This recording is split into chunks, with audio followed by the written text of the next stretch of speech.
Pagi ini saya akan sharing sebuah pengajaran firman Tuhan yang saya berikan judul hidup yang berdampak. Sebutlah ini sebagai kelanjutan dari firman Tuhan yang saya sampaikan kemarin. Cuman saya masuk dalam angle yang berbeda dalam pasal yang sebelumnya, Yosua pasal 7. Kemarin kita sama-sama sudah belajar tentang bagaimana Yosua, seorang pemimpin Israel yang menggantikan Nabi Musa, dia nggak menuntaskan gitu ya. Perintah Tuhan, perintahnya Tuhan harusnya penghuni yang tinggal di tanah Kanaan, yaitu suku bangsa Enak atau Bani Enak, perintahnya Tuhan adalah dimusnahkan, ya, dibasmi semua. Jangan seorang pun dibiarkan hidup, yang bernafas jangan dibiarkan hidup. Bangsa Kanaan, musnahkan semua.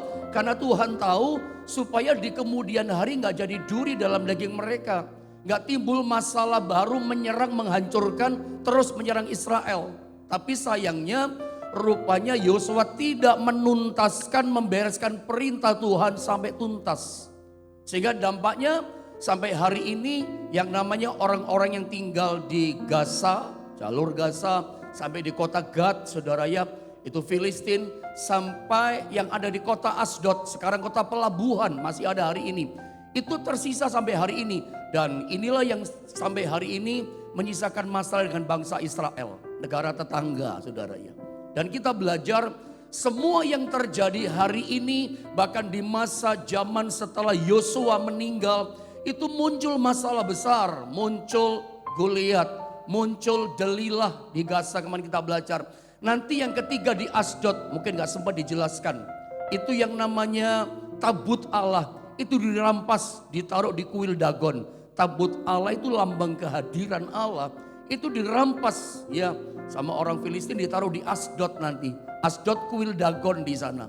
Bayangin saudara ya, tabut Allah yang kudus ditaruh di tempat penyembahan berhala. Itu semua terjadi, ternyata masalah muncul karena seorang Yosua tidak menuntaskan perintah Tuhan. Makanya nanti kita belajar hati-hati saudara ya, dengan ketidaktaatan, ketidaksetiaan yang kita gak tuntas dengan Tuhan. Bahkan dosa-dosa yang gak tuntas itu selalu di kemudian hari, di masa depan kita menimbulkan masalah besar buat kita. Kita masuk dari firman Allah ini tentang hidup kita itu punya dampak saudara ya. Yosua pasal 7 ayat 1 sampai 13. Cukup panjang ini ayat, tapi mari kita baca bergantian ini ayat saudara ya. Saya baca ayat 1, saudara 2 dan 13-nya sama-sama. Saya baca begini kata firman. Tetapi orang Israel berubah setia dengan mengambil barang-barang yang dikhususkan itu. Karena Akan bin Karmi bin Sabdi bin Zera dari suku Yehuda mengambil sesuatu dari barang-barang yang dikhususkan itu. Lalu bangkitlah murka Tuhan terhadap orang Israel. Terus ayat 2. Yosua menyuruh orang dari Yeriko ke Ai yang letaknya dekat Bet Awen di sebelah timur Betel, dan berkata kepada mereka demikian, pergilah ke sana dan intailah negeri itu. Maka pergilah orang-orang itu ke sana dan mengintai kota Ai. Saya baca ayat yang ketiga. Kemudian kembalilah mereka kepada Yosua dan berkata kepadanya, tidak usah seluruh bangsa itu pergi. Biarlah hanya kira-kira 2 atau 3.000 orang pergi untuk menggempur Ai itu. Janganlah kau susahkan seluruh bangsa itu dengan berjalan ke sana, sebab orang-orang di sana sedikit saja. Ayat yang keempat, saudara terus. Maka berangkatlah kira-kira 3.000 orang dari bangsa itu ke sana. Tetapi mereka melarikan diri di depan orang-orang Ai. Kita langsung saja pada ayat yang kelima supaya selesai ini khotbah ya. Ayat 5 saja kita baca sama-sama, 2, 3. Sebab orang-orang Ai menewaskan kira-kira 36 orang dari mereka. Orang-orang Israel itu dikejar dari depan pintu gerbang kota itu sampai ke Shebarim dan dipukul kalah di lereng. Lalu tawarlah hati bangsa itu amat sangat, frustasi, putus asa, tawar hati karena kalah perang dengan kota Ai, kota yang sangat kecil dibandingkan kota Yeriko, kota yang sebelumnya. dikalahkan oleh Yosua dan Israel. Bapak Ibu Saudara yang dikasih Tuhan, saran saya Anda membaca Yosua pasal 7 ayat 1 sampai selesai. Kenapa sampai selesai? Supaya saudara mendapat gambaran yang utuh dan mendapatkan sebuah kisah yang jelas dari kisah ini. Kalau saya ceritakan mungkin kepanjangan, tapi secara global inti dari cerita ini adalah begini kira-kira. Ada seorang yang bernama Achan bin Karmi, coba Anda lihat gambar ini saja, saya langsung terangkan. Achan bin Karmi ini mengambil barang-barang yang dikhususkan oleh Tuhan. Barang dikhususkan berarti nggak boleh diambil, ini khusus untuk Tuhan. Kalau di gereja ada 1/10, nggak usah khawatir, saya nggak khotbah 1/10. Tapi salah satunya perpuluhan itu adalah sesuatu yang dikhususkan untuk Tuhan. Orang lain gak boleh ambil, kita pun gak boleh ambil sebab itu miliknya Tuhan gitu. Saya pernah gambarkan ada namanya barang tumpas. Barang tumpas itu pun gak boleh diambil. Barang tumpas kata Tuhan, perjanjian lama itu gak boleh ditaruh di sekitar kita. Di rumah kita kah, kita simpen-simpen sayang-sayang juga kah, gak boleh barang tumpas. Apa itu pendeta barang tumpas? Jimat-jimat, ya benda-benda bertuan, benda-benda keramat, kita pelihara, apalagi Anda kasih makan. Wow, itu nggak boleh. Itu kekejian, itu kejijikan, dan itu bisa mendatangkan murka Tuhan. Orang Kristen, anak Tuhan, dalam nama Yesus harus bersih dari benda-benda tumpas. Anda nggak perlu benda keramat loh. Anda nggak perlu barang tumpas itu. Yesus itu satu pribadi yang cukup buat kita. Menjadi segala jawaban, kebutuhan, keperluan setiap kita. Anda gak perlu barang tumpas, Anda ambil, Anda pelihara. Katanya orang ini bertua loh Pak, ini punya kuasa. Yesus lebih berkuasa dari segala benda keramat apapun. Jadi ada dua macam benda yang gak boleh kita ambil saudara ya. Benda yang dikhususkan itu punya Tuhan. Yang kedua adalah benda tumpas, barang tumpas saudara ya. Mau lukisan semahal apapun, kalau itu benda tumpas ya tumpas saja. Maksudnya ditumpas, gak boleh ada di rumah kita. Buang, bakar, ya musnahkan, tuntaskan. Kalau enggak jadi masalah buat kita, jangan-jangan buat generasi kita. Karena kita orang tua, mak engkau gak bisa menuntaskan. Jangan sampai seperti terjadi pada zaman Yosua. Yosua gak bisa tuntaskan, turun ke bawah, jadi duri, jadi masalah, jadi penghalang, jadi kesulitan buat anak cucunya. Jadi dari cerita ini adalah ada seorang bernama Achan bin Karmi. Dia mengambil barang-barang yang dikhususkan. Tuhan katakan gak boleh diambil.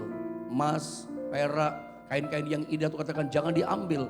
Diambil sama Achan bin Karmi, disembunyikan dalam kemahnya, ditimbun dalam tanah di tempat yang paling bawah. Tidak ada orang tahu, tidak ada orang lihat memang perbuatan dosa mencuri daripada mengambil Achan bin Karmi. Tidak ada orang lihat, tapi ada satu mata dari sorga melihat, itulah Tuhan. Dan ini jadi biang kerok, jadi akar masalah, pemicu Israel kalah perang melawan kota Ai. Padahal barusan menang perang melawan kota Yeriko. Siapa sih Achan bin Karmi? Achan bin Karmi ini prajurit, ya, tentara prajurit yang ikut perang bersama dengan Yosua menghancurkan, mengalahkan Yeriko. Ketika Yeriko kalah, maka barang-barang yang dijara yang tidak boleh dikhususkan dia ambil juga. Merampok, mencuri namanya. Apa yang terjadi? Jadi masalah. Sehingga Israel ketika perang melawan kota Ai, apa yang terjadi? Mereka kalah.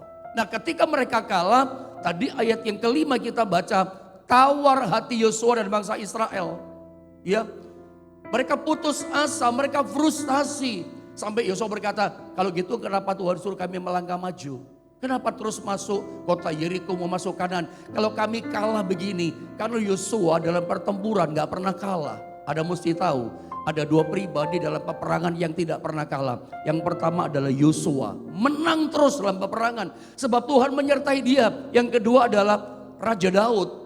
Tidak ada orang bisa menang perang mengalahkan namanya Yosua dan Daud. Tapi hari itu Yosua dalam memimpin Israel kalah perang. Frustasi dia, kok tumben kalah? Biasanya lebih daripada pemenang. Kenapa kalah?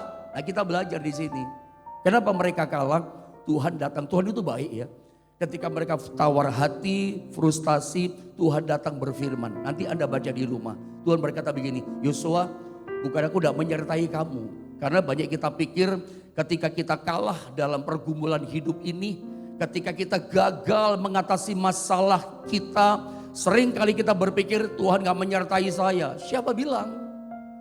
Ingat Ibrani katakan bahwa aku sekali-kali tidak pernah meninggalkan kamu. Aku sekali-kali tidak pernah membiarkan kamu. Pegang ini ayat. Aku menyertai kamu sampai kesudahan zaman. Penyertaan Tuhan sempurna atas kita. Bahwa sedetik pun Alkitab katakan, aku tidak pernah tinggalkan kamu. Anda mesti yakin setiap langkah kehidupan kita, setiap menit, jam, hari, Tuhan itu menyertai kita. Saudara bisa berkata amin. Saudara mesti menangkap ini loh. Tuhan menyertai kita. Tetapi persoalannya saya pernah ajarkan sama saudara. Kita orang Kristen kita mesti paham. Kita nggak cukup hanya disertai Tuhan.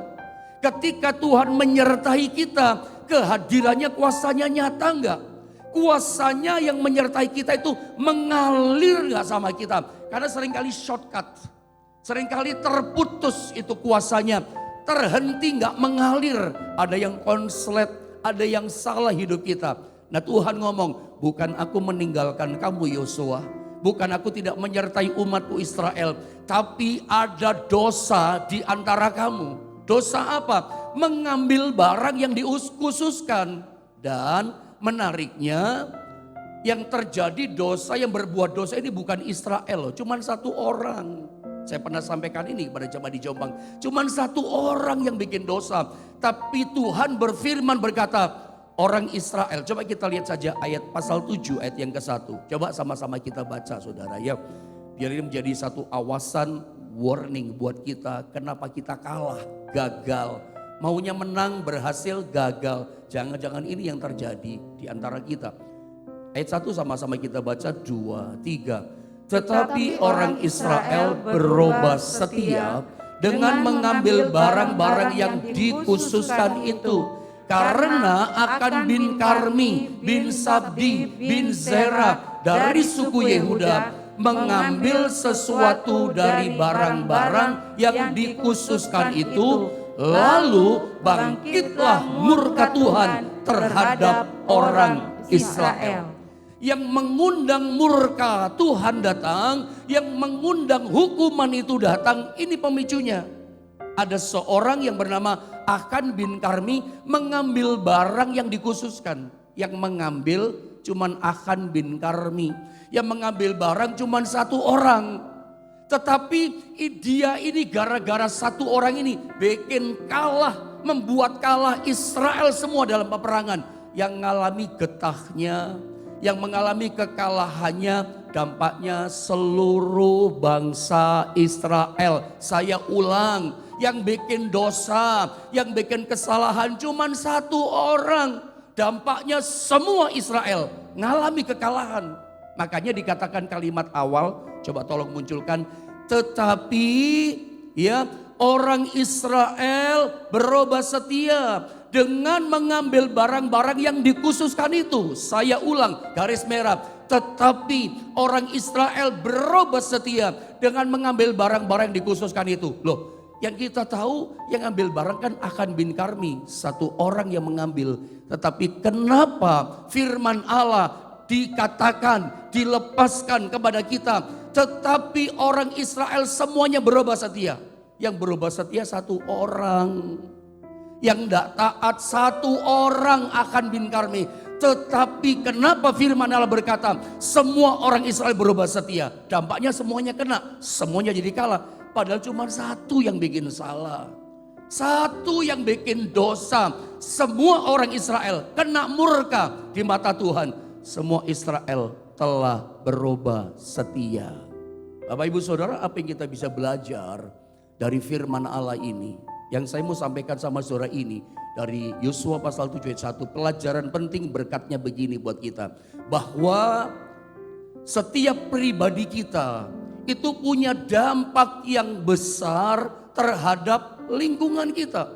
Setiap pribadi kita ternyata punya impact, punya dampak yang besar buat sekitar kita.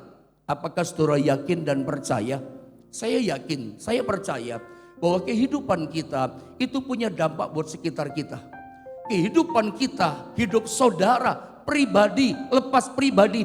Hidupmu punya dampak buat keluargamu. Hidupmu punya dampak buat familimu. Hidupmu punya dampak buat kotamu. Hidupmu punya dampak buat bangsa kita ini. Anda mesti yakin setiap pribadi kita punya dampak buat sekitar kita, lingkungan kita, sampai skop yang paling besar, barangkali sampai bangsa kita.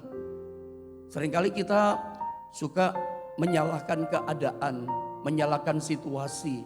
Kita lupa bahwa ada kuasa dalam diri kita. Kita lupa ada Roh Kudus yang tinggal dalam diri kita, yang kuasanya jauh lebih hebat, jauh lebih kuat dari segala kekuatan kuasa yang ada dalam dunia ini.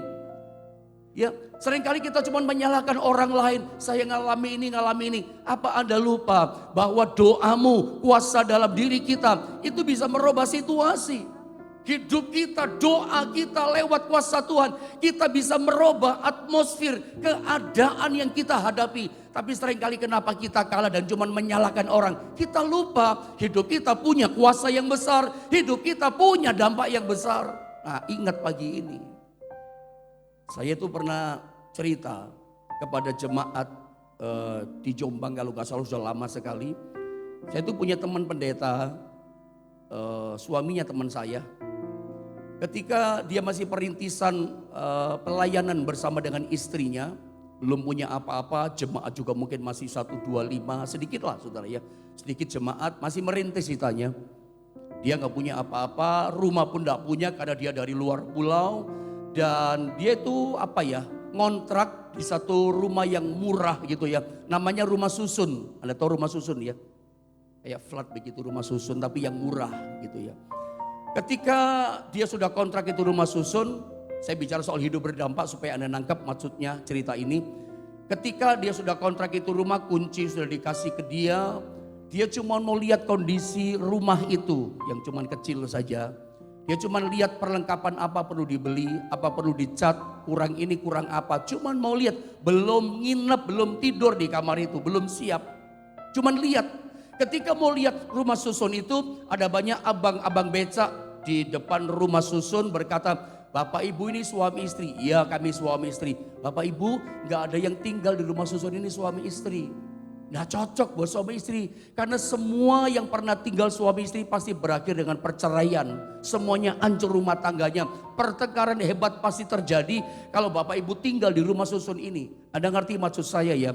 Di tanah Jawa atau daerah kota saudara, seringkali ada sebuah cerita, apa itu tahayul atau bagaimana, sampai cerita itu berurat akar. Orang mempercaya hal itu. Ada orang kalau tinggal di satu rumah, katanya kerja apapun bangkrut. Rumah itu gak bawa hoki keberuntungan. Mau percaya gak percaya, tapi orang ngalamin itu. Termasuk rumah susun ini. Memang betul teman saya berkata, gak ada suami istri berkeluarga tinggal di situ. Rata-rata orang sendirian bujang atau suami istri kos di situ, tinggal di situ, kontrak di situ, kerja mungkin. Gak ada suami istri tinggal di situ. Mereka masuk, cuman mau lihat kondisi keadaan. Apa ada yang perlu dicat dan lain sebagainya. Teman saya yang laki berkata begini di pendeta, Brur, panggil saya Bro Yohanes, Brur, saya gak ngerti citanya bagaimana. Sampai hari ini saya pun gak ngerti. Bukan lupa, gak ngerti bagaimana citanya. Tiba-tiba saya teriakin istri saya keras-keras. Istri saya gak mau kalah. Istri saya teriak lebih keras dari suara saya. Berantem kami, ribut, caci maki keluar dari mulut kami. Dan saya mau tampar istri saya. Itu teman saya. Seingat saya, kalau saya lihat teman saya itu santun. Teman saya bukan seorang yang violence, yang punya jiwa yang kekerasan. Kalau bertengkar sama istri main tonjok, main tendang, enggak. Kalau itu ada di antara saudara, bertobat ya pagi ini. Ya, karena istri itu bagian tubuh kita. Masa kita mau main tonjok saudara ya? Dan teman saya ketika dia mau tampar istrinya, dia sadar ini bukan saya. Teman saya katakan kayak ada sesuatu yang menggerakkan dia. Itu membuat dia sadar, dia minta maaf sama istrinya minta maaf sama dia, dan mereka mulai berdoa, doa peperangan rohani. Mulai menguduskan tempat itu dengan kuasa nama Yesus. dengan kuasa darah Yesus. Tempat itu diperangi, kuasa kegelapan diusir keluar. Dan tak lama kemudian mereka tinggal di situ, tidak ada masalah. Udah 1 minggu, 2 minggu udah ada masalah. Nah satu kali mungkin kesekian bulan saya lupa, itu ada pasangan gitu. Menurut teman saya itu Saman Leven, pasangan kumpul kebu bukan suami istri. Tinggal di sebelah, mereka tinggal. Pasangan kumpul kebu, mungkin lihat ada orang suami istri tinggal, mereka coba di situ. Nggak sampai semalam bertengkar, bak buk buk, duer. Begitu pagi keluar si istri udah bengap semua, benjol-benjol biru saudara ya.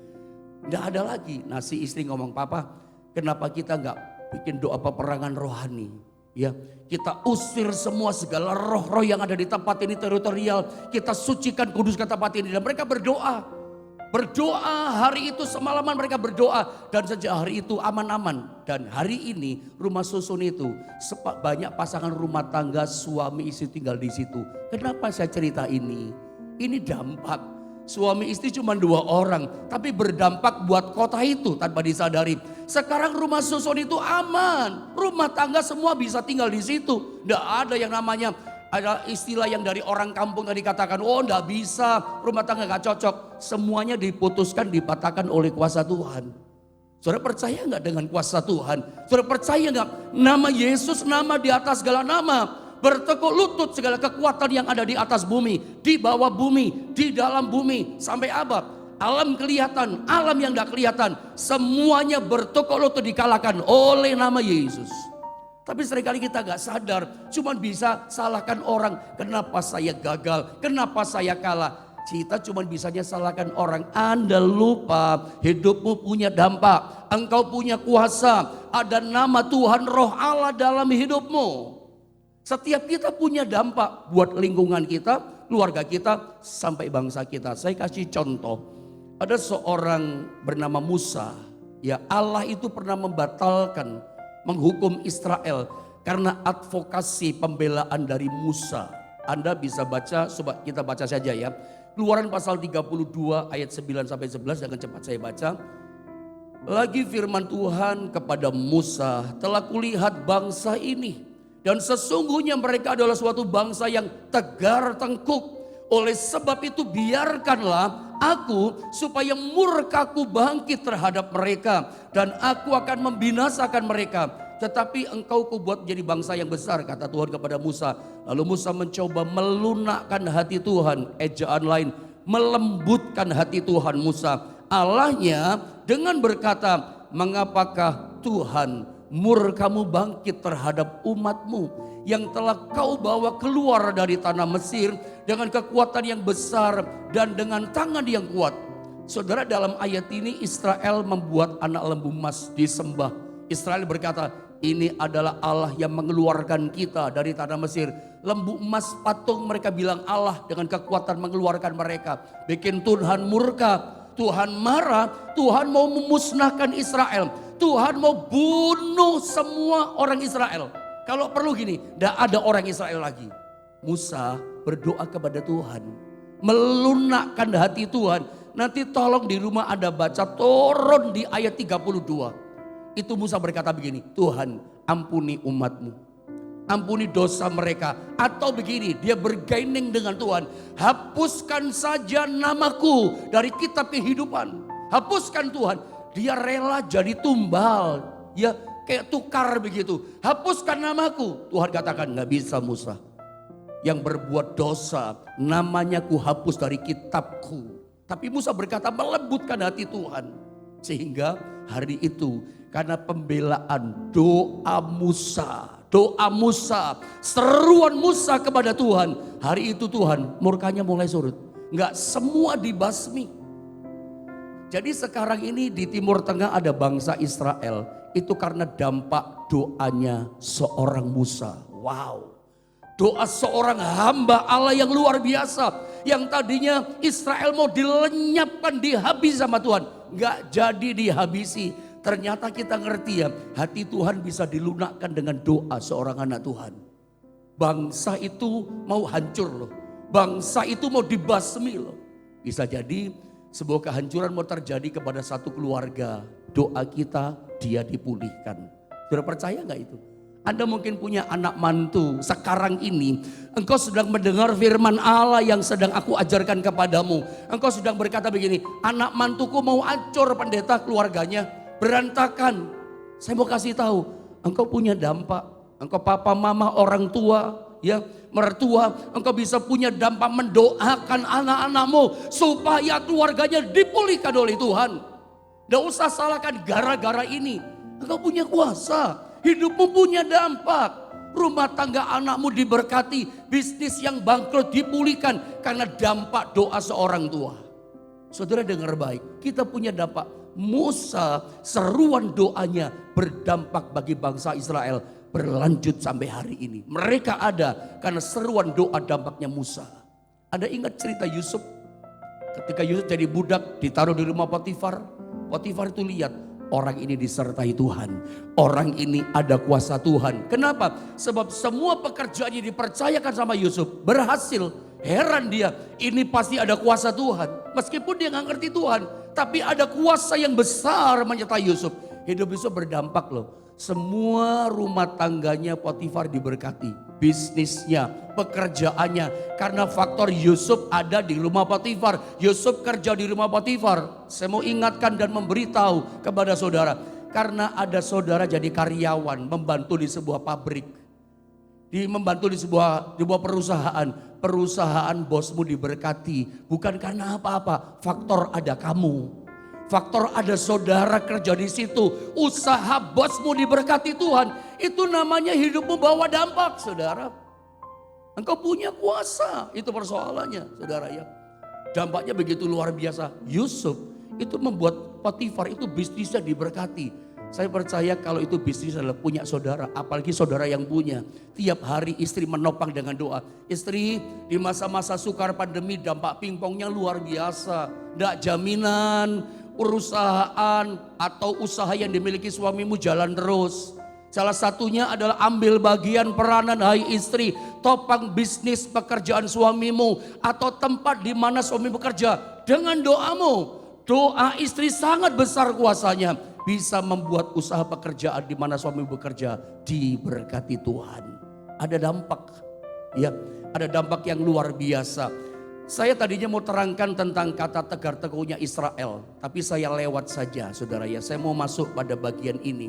Ya, seperti Tuhan pernah berkata dalam Yeremia 29 ayat 7. Mari sama-sama kita baca. Harusnya memang kita seperti ini ya. 2, 3. Usahakanlah kesejahteraan kota kemana kamu aku buang. Dan berdoalah untuk kota itu kepada Tuhan. Sebab kesejahteraannya adalah kesejahteraanmu. Ini menarik ya. Usahakanlah kesejahteraan kota kemana kamu aku buang. Kemana kamu tinggal maksudnya. Jadi dimanapun Tuhan izinkan kita tinggal di kota kita masing-masing. Kebanyakan kita itu ada sih yang asli dari kota kita. Tapi kebanyakan kita rata-rata pendatang di kota kita. Seperti saya termasuk pendatang di kota Jombang. Tapi saya selalu mendoakan kota Jombang. Doakan kota di mana saudara tinggal. Ketika kota itu aman, Anda yang menikmati keamanannya. Ketika kota itu diberkati, Anda orang pertama yang menikmati berkat dari kota itu. Ketika kota itu aman, damai, sejahtera, saudara yang menikmati.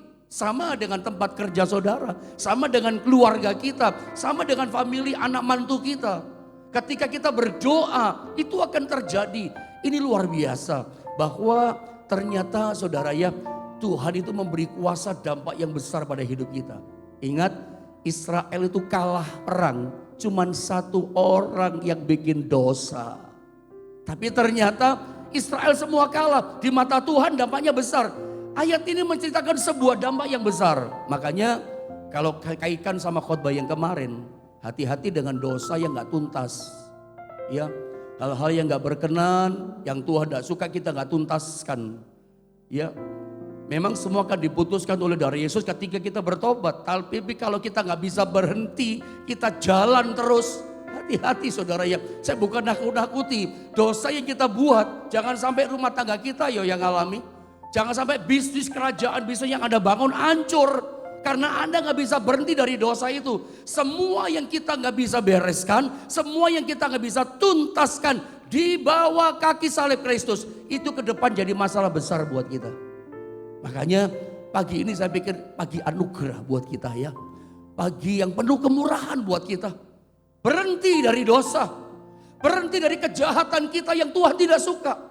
Kenapa? Nanti khawatirnya ke depan jadi duri menusuk saudara.